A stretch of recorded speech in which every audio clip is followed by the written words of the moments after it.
Amém, meus irmãos, que nós possamos nos alegrar na luz de Jesus, por sua obra ali na cruz, que nos trouxe salvação, nos trouxe vida eterna.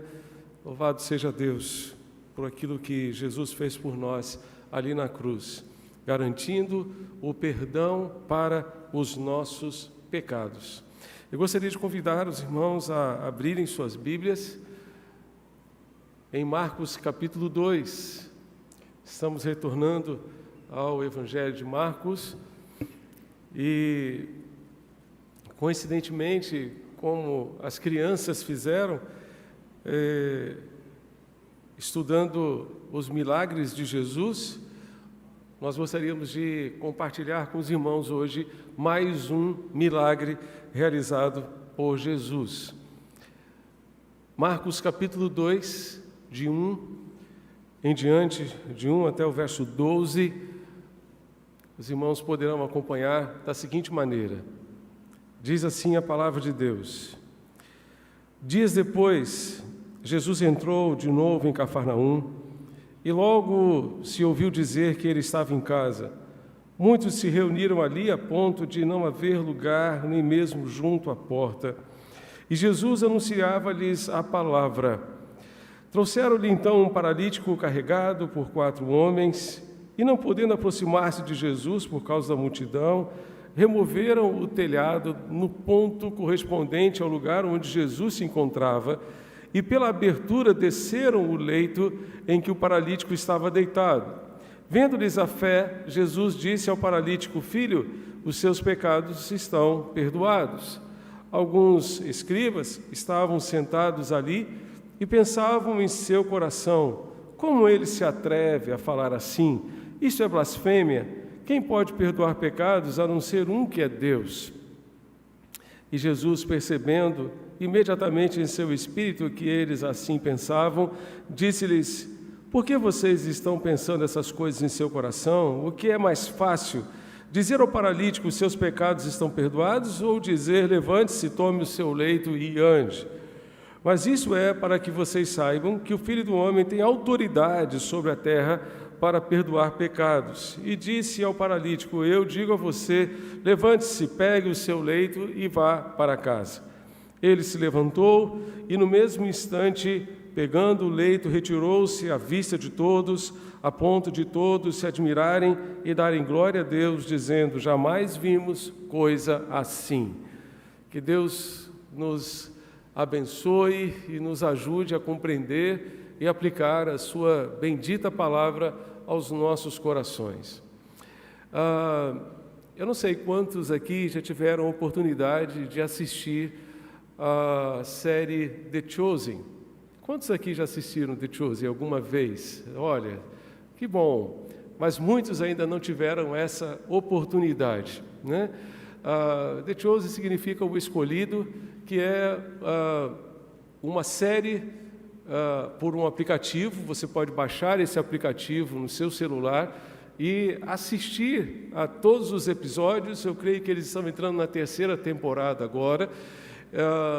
No Summit do ano que vem, os irmãos vão acompanhar uma entrevista com o ator principal, que fez o papel de Jesus, e uma outra entrevista com o produtor geral dessa série, que já alcançou milhares de pessoas ao redor do mundo e que tem sido instrumento de Deus para compartilhar Jesus com tanta gente. Nós tivemos um tempo em que o filme Jesus, desenvolvido pela Cruzada Estudantil e Profissional para Cristo, invadiu o mundo com a mensagem de Jesus, e agora esta série tem sido um instrumento também de Deus para nós. Eu vou compartilhar, nós vamos tentar compartilhar com os irmãos agora esta cena. Só um detalhe assim que eu gostaria desde já esclarecer. Os irmãos se lembram que nós temos quantos evangelhos na Bíblia mesmo, irmãos? Quantos? Por favor, me ajudem aqui. Quantos, irmãos? 4. E os sinóticos são quantos? 3, né? Mateus, Marcos e Lucas. Então, você vai encontrar as mesmas narrativas, possivelmente, nos 3 evangelhos sinóticos, Mateus, Marcos e Lucas. O único texto que fala que eram 4 homens levando aquele paralítico até o telhado é o texto de Marcos. Mateus e Lucas não falam precisamente quantas pessoas tomaram essa providência.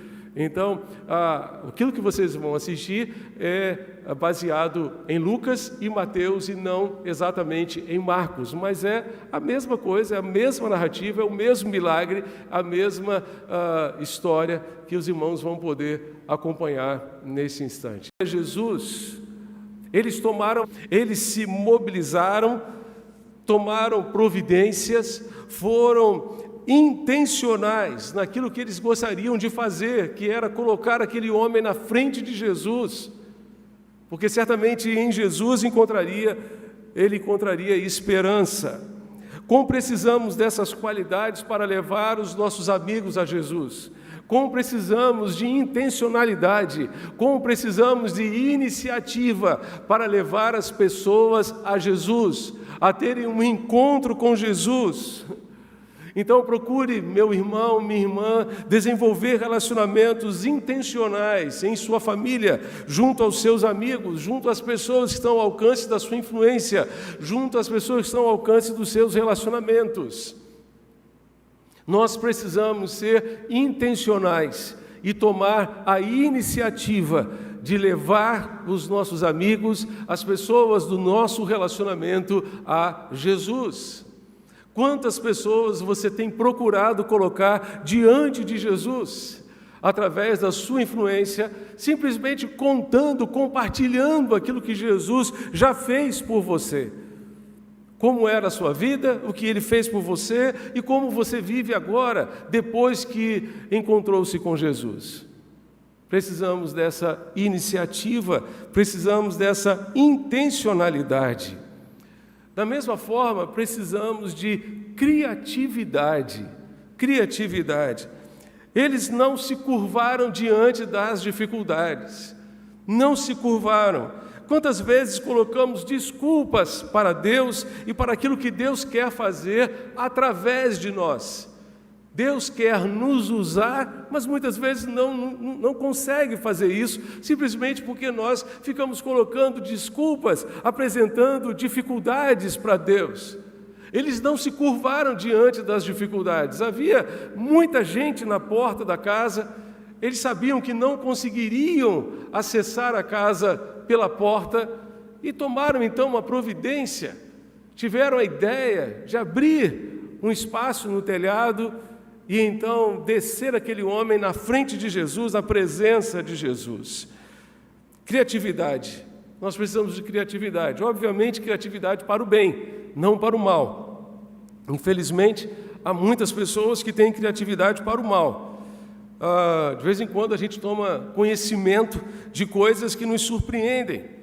Como que alguém encontrou um meio que nós jamais poderíamos imaginar para burlar a lei, para enganar alguém, para aplicar um novo golpe.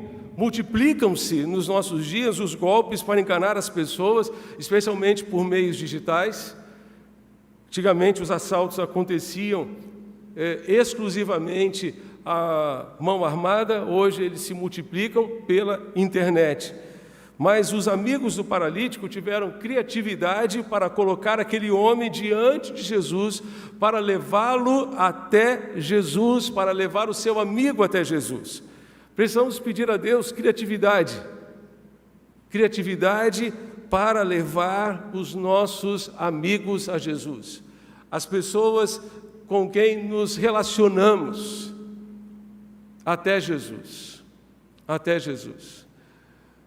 Certa ocasião, nós estávamos viajando em família, já faz um tempinho, passamos em Santa Catarina e demos uma passadinha ali no Beto Carreiro e chamou-nos a atenção um casal de idosos que nós conhecemos ali.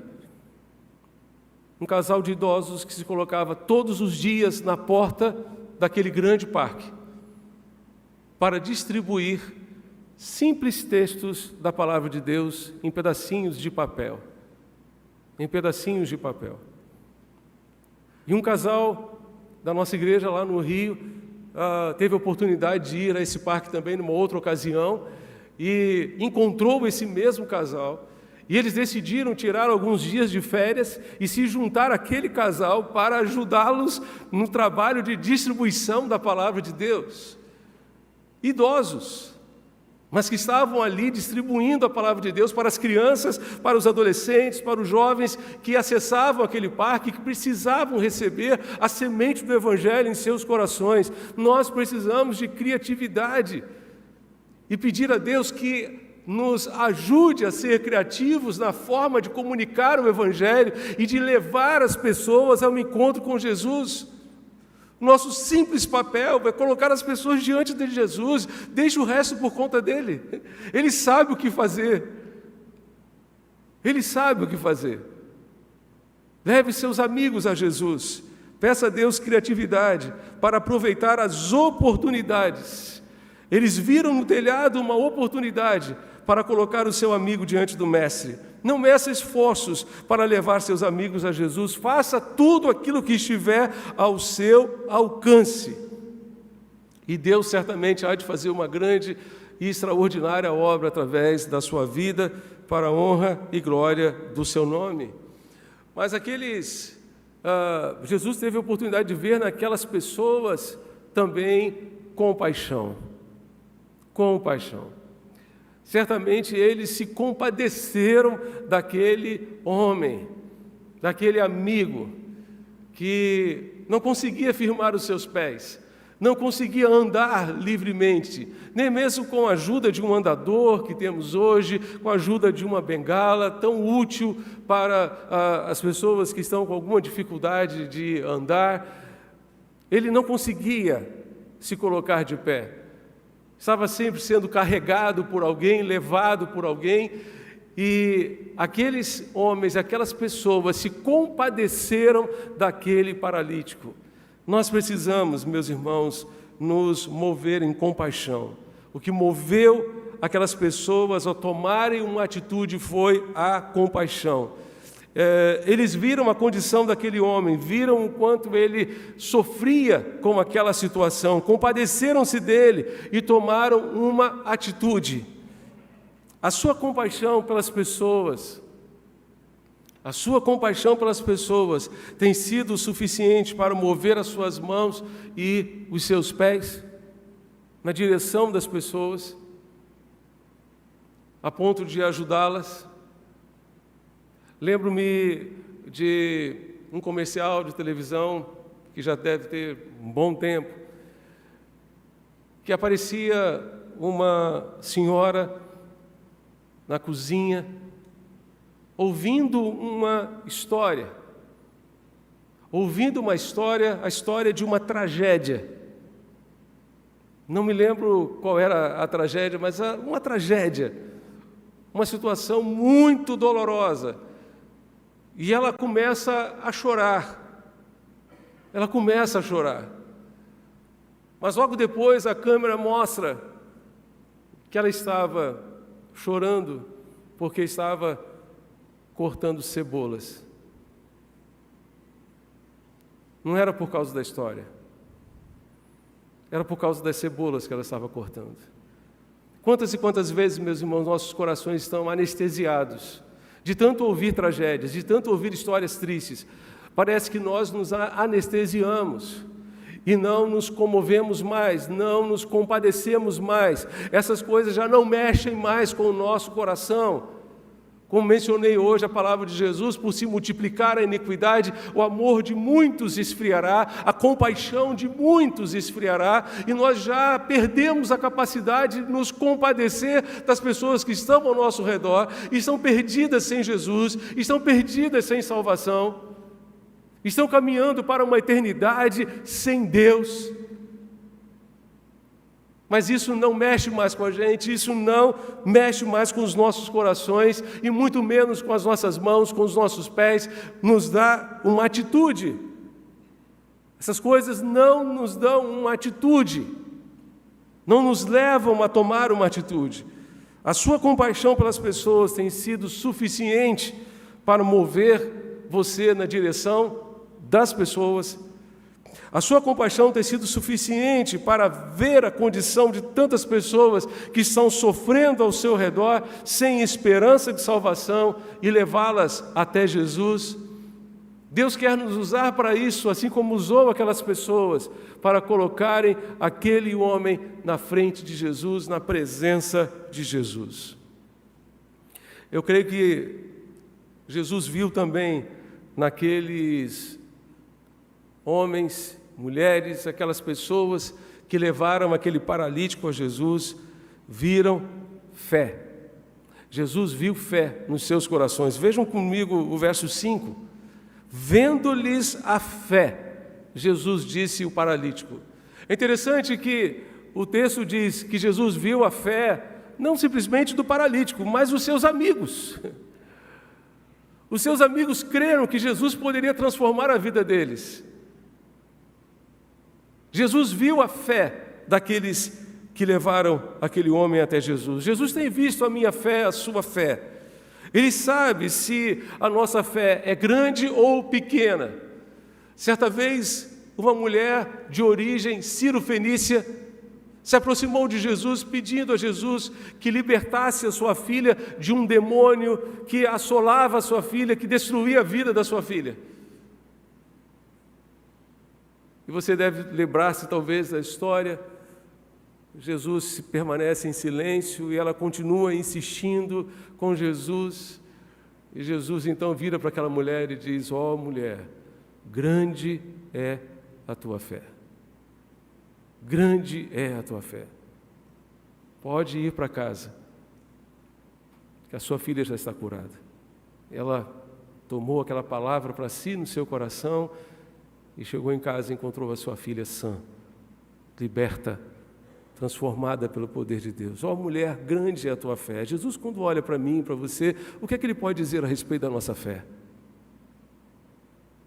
Nós dizemos que cremos no Deus do impossível, mas quantas vezes sucumbimos diante de situações que para nós são impossíveis e nós relutamos em colocá-las diante de Jesus.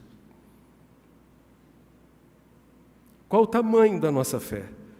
Jesus viu a fé daquelas pessoas, Ele sabe qual o tamanho da nossa fé, Ele sabe também quais são os resultados da nossa fé, onde a nossa fé tem nos levado. A fé daquelas pessoas as levou até o telhado, as levou até o telhado da casa e depois até Jesus, e ainda levou aqueles que levaram Jesus a pedir, a interceder por aquele homem a Jesus. Até onde a fé tem nos levado? Jesus, certa vez, ouviu seus discípulos fazerem um pedido, que é o pedido que nós precisamos fazer todos os dias: Senhor, aumenta a nossa fé. Aumenta a nossa fé. Eu não sei como está a sua fé hoje, qual é o estado em que se encontra a sua fé hoje, mas você pode pedir a Deus: Senhor, aumenta a minha fé. Que a minha fé não venha a ser abalada por circunstância alguma, por situação alguma. Ajuda-me a permanecer firme em Ti, firme nos Teus propósitos, crendo que Tu és poderoso para fazer infinitamente mais do que tudo quanto pedimos ou pensamos, segundo o Teu poder que em nós opera. Aumenta a nossa fé. Jesus viu a fé daquelas pessoas e Jesus está olhando para o nosso coração, vendo o estado em que se encontra a nossa fé. Mas eu creio que Jesus viu naquelas pessoas que levaram o seu amigo até Ele, viu o valor das pessoas, viu que para elas amigos importam. Amigos importam. Jesus viu que para aquelas pessoas o paralítico importava. Sim, importava, mais do que a casa que de repente teve o seu telhado destruído ou desarrumado, mais do que a casa, mais do que qualquer outra coisa, o seu amigo importava, e era importante que ele estivesse diante de Jesus. Da mesma forma, para Jesus, nada é mais importante do que as pessoas pelas quais Ele morreu e ressuscitou. Nada é mais importante do que as pessoas. Precisamos afinar os nossos valores com os valores de Deus. Precisamos valorizar aquilo que Jesus valoriza e desprezar aquilo que Ele despreza. Aquelas pessoas se importaram com o seu amigo. Você tem se importado com os seus amigos? Você tem se importado com o destino eterno dos seus amigos? Com a realidade de que eles podem, sim, partir para a eternidade sem salvação, sem ter certeza da sua salvação em Cristo Jesus? Jesus viu naqueles que levaram um paralítico até Ele, Jesus viu iniciativa, intencionalidade, criatividade, compaixão, viu fé e viu valores afinados com os valores do reino de Deus, com os valores dos céus. Mas uma outra pergunta que precisamos responder nesta noite é: o que o paralítico, os seus amigos e até os escribas, mestres da lei, viram em Jesus? O que é que eles encontraram em Jesus? Vamos tentar responder a essa pergunta. Primeiramente, eu creio que eles viram em Jesus acolhimento. Veja a palavra de Jesus no verso 5. O verso 5 diz: vendo-lhes a fé, Jesus disse ao paralítico: filho. Filho. Jesus o chamou de filho. Uma palavra que demonstra acolhimento, que demonstra abraço. Jesus se interessou pela causa daquele homem, do seu problema. Jesus viu a sua necessidade e o acolheu. Jesus é aquele que nos acolhe a despeito de nós mesmos, a despeito das nossas mazelas, a despeito da nossa paralisia. Às vezes a paralisia não é nos membros do nosso corpo, não é numa mão, não é numa perna, num pé, mas é na nossa mente, que fica paralisada, estagnada, para vivenciar aquilo que Deus tem para nós. Mesmo assim, Jesus nos acolhe e diz a nós: filho, filho, eu estou aqui, eu estou com você. Este é o Cristo que nos acolhe, que nos recebe como somos. E porque nos ama tanto, se recusa a deixar-nos como somos. Ele nos transforma. Ele nos transforma de dentro para fora.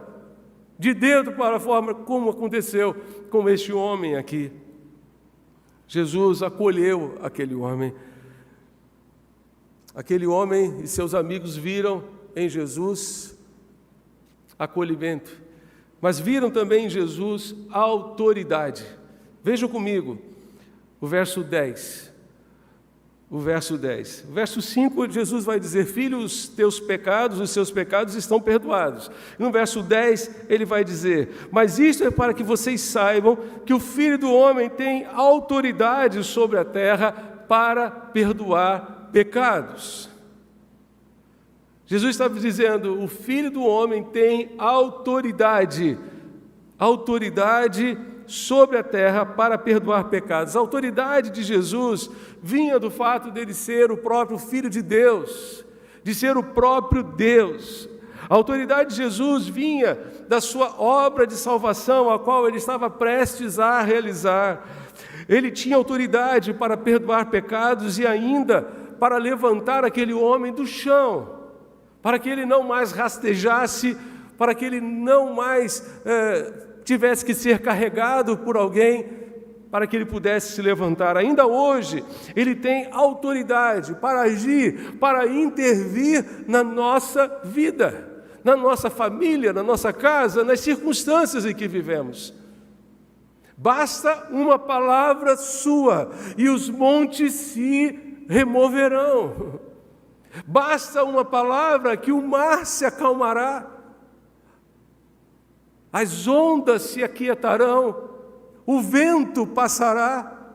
Basta uma palavra, porque Jesus tem autoridade sobre o universo, autoridade sobre as pessoas, autoridade sobre as circunstâncias. Por isso nós podemos nos aproximar dele com fé, para colocar diante dele as nossas necessidades, porque ele tem autoridade, ele tem condições de resolver os nossos problemas. Creia nisso e coloque-se diante dele, deixando que ele haja, deixando que ele faça aquilo que você não pode fazer. Creia na autoridade de Jesus sobre tudo, sobre todos. Mas aqueles homens e aquele paralítico encontraram em Jesus não apenas acolhimento e autoridade, encontraram o próprio Deus. Encontraram o próprio Deus. O verso 6 diz que alguns escribas estavam sentados ali. Os escribas eram os copistas da lei, eram os mestres da lei. Eles estavam ali sentados e pensavam no seu coração: como ele se atreve a falar assim? Isso é blasfêmia. Quem pode perdoar pecados a não ser um, que é Deus? Só que eles não sabiam que estavam diante do próprio Deus.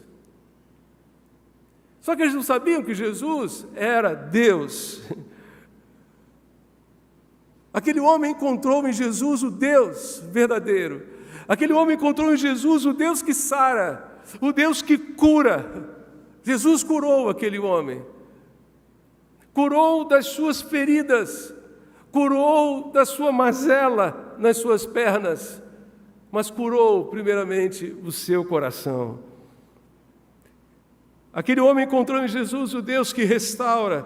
Jesus restaurou a saúde daquele homem, Jesus restaurou a capacidade dele andar e de até mesmo carregar a sua maca, carregar o seu leito. Aquele homem encontrou em Jesus o Deus que perdoa pecados. Muito mais do que curar aquele homem de uma enfermidade física, Jesus perdoou os seus pecados.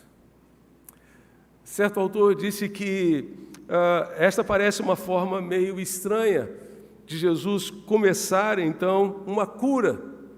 Porque ele diz, antes de dizer, levante-se, tome o seu leito e ande, Jesus disse: filho, os seus pecados estão perdoados. Por que Jesus disse isso? Porque no contexto da Palestina, naquela época, as pessoas sempre ligavam o sofrimento ao pecado. E sempre colocavam o sofrimento como uma consequência do pecado. Vocês se lembram dos amigos de Jó? Muitas pessoas dizem que se ter amigos é ter amigos que nem os amigos de Jó, a gente não precisa de amigos, né? Porque no meio de todo aquele sofrimento de Jó, eles só se aproximaram para acusá-lo. Você deve ter cometido algum erro, você deve ter feito alguma coisa para estar passando por isso tudo. Imagine, você perdeu todos os seus filhos, você perdeu todos os seus bens, você perdeu a sua saúde, você só pode ter pecado. Por isso que certa vez, Jesus encontra um cego de nascença, e os seus discípulos lhe perguntam: mestre, quem foi que pecou? Ele ou seus pais? Ou seja, se Jesus dissesse, ele pecou, então Jesus estaria admitindo a possibilidade de pecar ainda no ventre materno, porque ele já nasceu cego. Não, Jesus disse, nem ele nem seus pais pecaram. Ele nasceu assim, para que nele se manifestem as obras de Deus. João capítulo 9.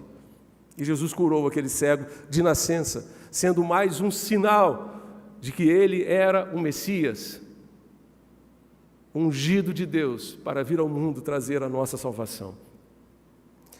Então, a grande questão é, esse homem está paralítico porque ele pecou. Então, se esse homem está paralítico porque pecou, filho, os teus pecados estão perdoados. Os teus pecados estão perdoados. Um outro autor disse que o perdão é o maior dos milagres realizados por Jesus. O perdão é o maior de todos os milagres realizados por Jesus. Supre a maior de todas as necessidades. Custa o mais alto preço. e traz a maior das bênçãos e os resultados mais duradouros. Mais duradouros. Meu pai costuma lembrar que esse paralítico aqui, se ele não tivesse seus pecados perdoados, a única diferença dele ter sido curado é que ele entraria no inferno andando, não rastejando. Mas se ele não tivesse sido curado, mas tivesse sido perdoado os seus pecados, ele entraria no céu. Entraria no céu, ainda que fosse rastejando sobre a terra. O maior de todos os milagres de Jesus acontece dentro de nós. Acontece no nosso coração. Quando Jesus olhou para o interior deles, viu aqueles homens, escribas e fariseus que estavam ali ao redor, viu um espírito crítico, e soube o que estava havendo no seu coração. Jesus demonstra mais uma vez a sua divindade, porque ele foi capaz de ver o que estava no coração daqueles escribas e fariseus, que se aproximaram, que entraram naquele ambiente ali com um espírito crítico, não com um coração aberto, arrependido, pronto para ouvir Deus, pronto para deixar Deus agir, pronto para ver o que Deus iria fazer. E certamente eles deixaram de usufruir muito das bênçãos de Deus. Muito das bênçãos de Deus. A cura daquele homem foi uma simples ilustração e demonstração da cura da sua alma, da cura do seu coração. Que oportunidade aqueles homens perderam, aqueles escribas perderam, porque chegaram naquele ambiente com o coração fechado, lacrado para a obra que Deus queria fazer. Jesus tem autoridade, tanto para uma coisa quanto para outra. Jesus tem autoridade para levantar um paralítico e tem autoridade para perdoar os seus pecados. E a autoridade de Jesus para perdoar pecados lhe foi dada porque ele foi até a cruz. E ali na cruz, ele levou sobre si os nossos pecados. Ali na cruz, ele derramou o seu sangue. Ali na cruz, ele disse: Pai, está consumado. A dívida está paga. Na linguagem de Paulo aos Colossenses, no capítulo 2, Jesus cravou todo o escrito de dívida que havia contra nós ali naquela cruz, trazendo-nos perdão da nossa dívida perante a justiça divina, que consistia justamente por conta dos nossos pecados, que se estabelecia pelo fato de nós ofendermos a santidade de Deus com os nossos pecados. Mas Jesus pagou o preço, Jesus pagou a dívida, Ele derramou o seu sangue, o sangue do Cordeiro de Deus, e garantiu a minha e a sua salvação. Foi por isso que Jesus teve autoridade para dizer: Filho, os teus pecados estão perdoados. Aquele homem encontrou em Jesus o Deus que perdoa, o Deus que restaura, o Deus que sara, o Deus que transforma a nossa vida. E este Cristo, que fez esta obra maravilhosa na vida daquele homem, está aqui nesta noite. E quer fazer essa mesma obra na sua vida hoje. Talvez você esteja aqui porque seus amigos trouxeram você. Seus amigos tiveram iniciativa, tiveram compaixão, tiveram amor por você, tiveram criatividade, tiveram a iniciativa, de repente, até de passar na sua casa para trazer você para vir adorar a Deus com a gente. Mas aqui, quem está aqui é Jesus. Aqui, Jesus quer acolher você. Aqui Jesus quer exercer a sua autoridade sobre a sua vida. Aqui Jesus quer perdoar os seus pecados, quer transformar a sua vida e fazer por você aquilo que somente Ele pode fazer, porque somente Ele foi até a cruz e levou sobre si os nossos pecados. Feche os seus olhos, vamos orar ao Senhor.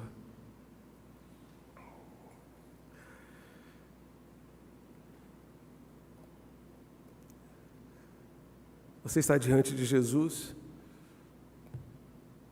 Filho de Deus vivo, aquele que veio para perdoar os nossos pecados, para garantir a minha e a sua salvação. Ele está aqui e quer fazer esta grande obra na sua vida.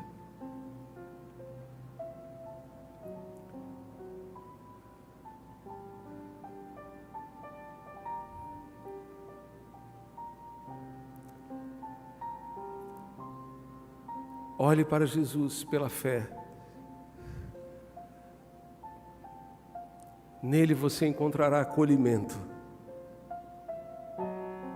Nele você encontrará a autoridade do Filho de Deus, do próprio Deus.